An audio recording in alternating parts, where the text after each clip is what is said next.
8 minutes.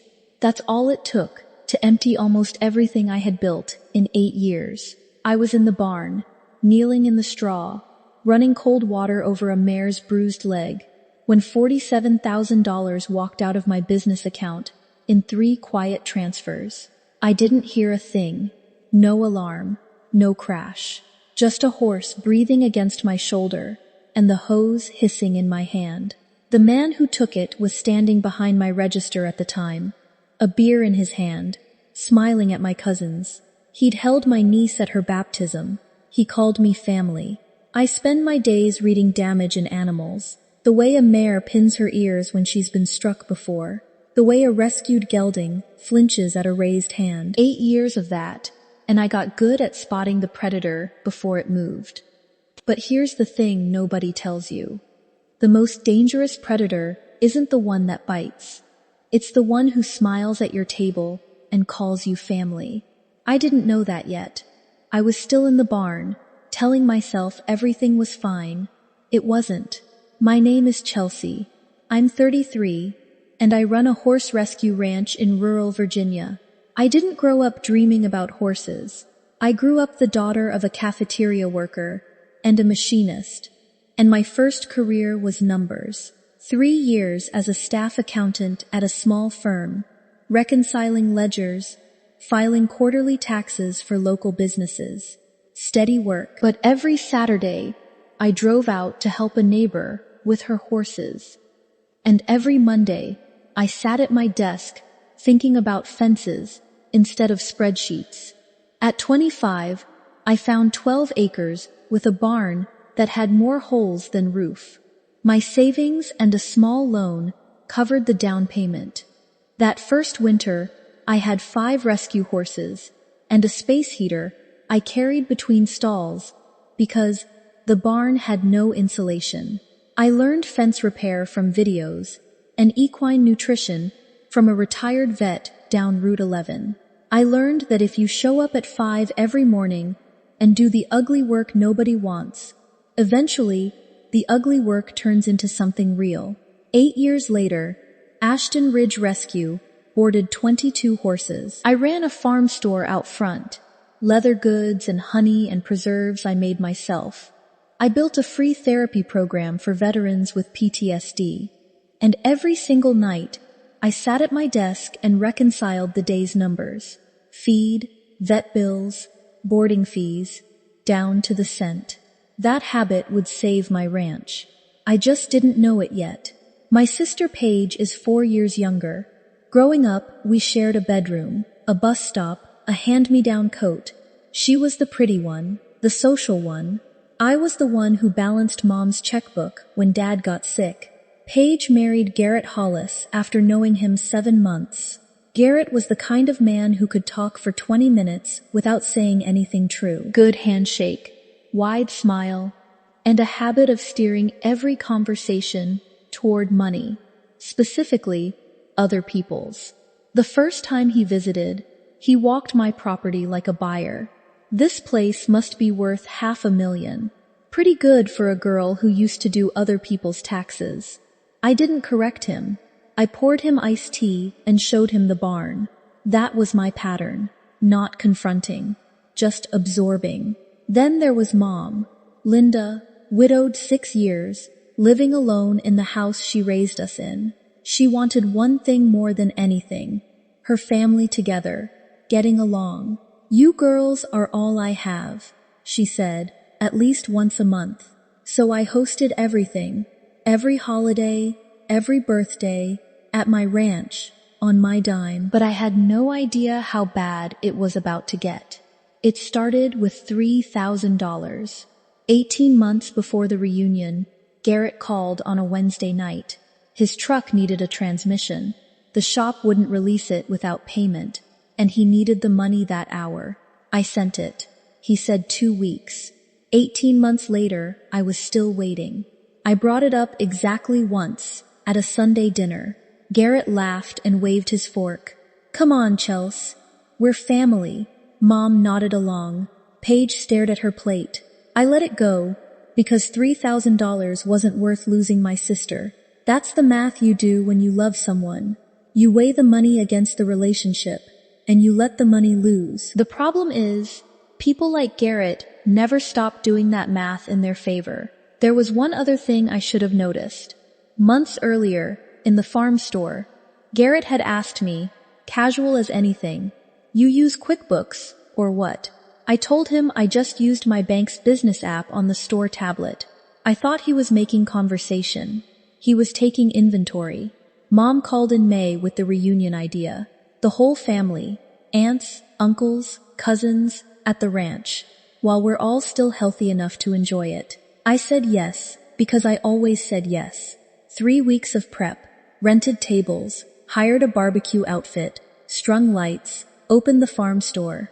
About $4,000 out of my pocket that I never mentioned to anyone. June 15th. 30-some people, under a cloudless sky, burgers sizzling, kids chasing each other through the pasture. I was running the register on the same tablet I used for the banking app, and I'd been logged in earlier that morning to pay a vendor, and never logged out in the rush. Around 2 o'clock, one of my mares spooked and kicked her stall door. My stable hand radioed me. I set the tablet on the counter and turned to Garrett, who was standing right there. "Hey, can you watch the register? I've got a horse situation." He smiled. "Sure thing, Chels. Go handle your animals." That was the first time Garrett had ever volunteered for anything. 8 minutes. Cold hose, wrap, done. When I came back, he was behind the counter, scrolling the tablet, and he looked up fast. "Just checking if the card reader synced," he said. The card reader was sitting on the counter, unplugged.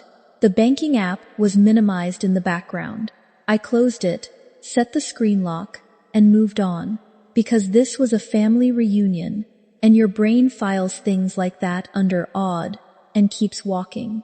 That evening, after everyone left, I sat down to do what I do every night. Reconcile the numbers. The operating account read $3,847. The day before, it had been $50,847. 3 Zelle transfers had gone out that afternoon. $18,000, $15,000, $14,000, $47,000. Gone in 17 minutes. While I was in the barn with a hose in my hand, I remembered the smile. The most dangerous predator is the one who smiles at your table and calls you family. That night, I made a decision that would change everything. I called the bank's after-hours line, and a recording confirmed it. Completed. Because the transfers came from a registered device on my own network, they read as authorized. No reversal without a formal dispute, and the dispute couldn't even be filed until Monday. I changed every password. I added every security layer.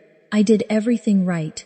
It didn't matter. The money was already gone. I went out to the barn and sat on an overturned bucket between the feed room and Juniper, the first horse I ever rescued. A one-eyed thoroughbred someone left in a field to starve. $3,800. That was 3 weeks of feed for 22 animals. 4 if I stretched it. After that, I would have to start choosing which horses to send away. I pressed my forehead into Juniper's neck and I breathed. Sunday morning, I called Garrett. He picked up cheerful. "Hey, Chelsea, great party." I didn't small talk him. I need to talk about 3 transfers. $47,000 from my business account. 4 seconds of silence. Then a sound that wasn't quite a laugh.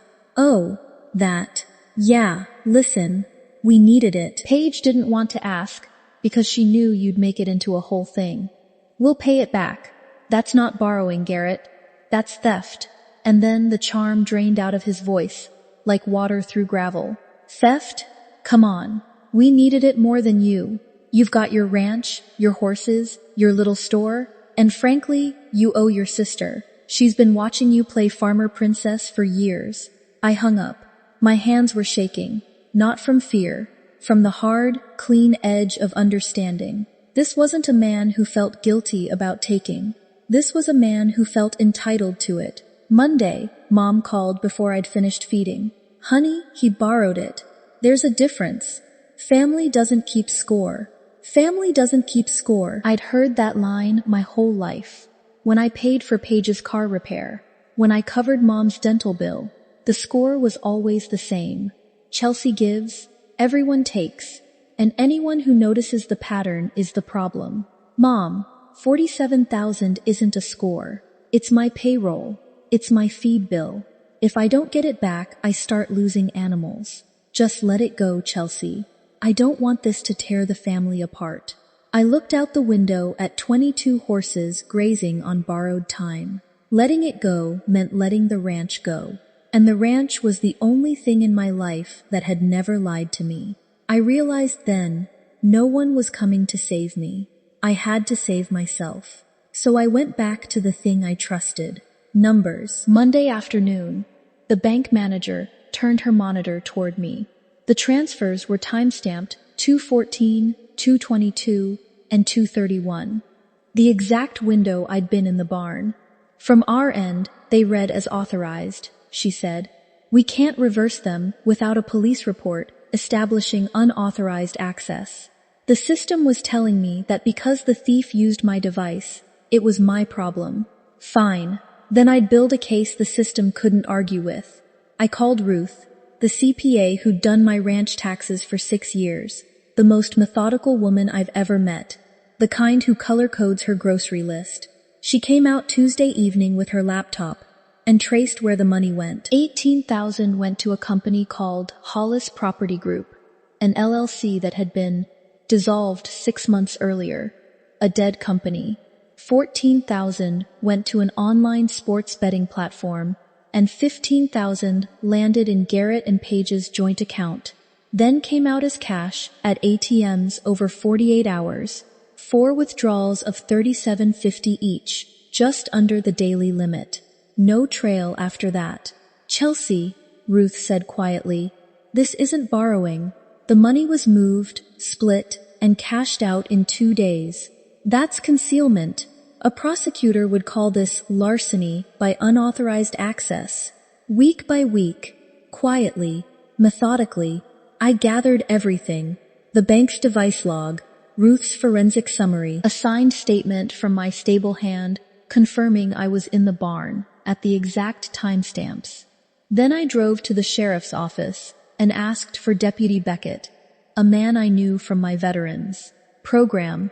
His son had been one of my first riders. He read every page, made small pencil marks, and leaned back. Ma'am, you've done half my job for me. He paused. You sure? It's your sister's husband.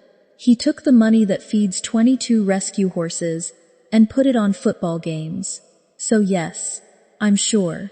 He filed the report and gave me a case number. On the drive home, I passed Paige's house. Garrett's truck, the one I'd paid to fix, sat in the driveway. My niece's pink bicycle lay on its side in the yard. I kept driving. Then I found the jacket. Clearing the storage shed, I found Paige's denim jacket on a nail, left behind the day of the reunion. I checked the pockets before donating it, the way you do. A tissue, a hair tie, and a folded piece of paper. A printed screenshot of my banking app. My balance, time-stamped 2:08 p.m., 6 minutes before the first transfer, and at the bottom, in my sister's handwriting, 4 words I will never forget. Enough. G says yes. Paige hadn't just known. She'd scouted it, checked my balance, confirmed it was worth taking, and given her husband the green light. I slid it into a plastic sleeve and added it to the folder. They had no idea what was coming. Mom's birthday was August 23rd. The whole family, in her backyard, under string lights. She'd told me to have things resolved before the party. I came with a gift, a frame I'd made from reclaimed barnwood, and a beige folder in my bag. 6 tabs, every claim backed by a document, every document backed by a number, every number pointing to the same man. Garrett was at the grill, beer in hand, and gave me a nod like we were fine, like he hadn't drained my account and bet it on a Sunday slate. Paige wouldn't meet my eyes. Dinner was pleasant on the surface. Then my aunt turned to me between bites of corn.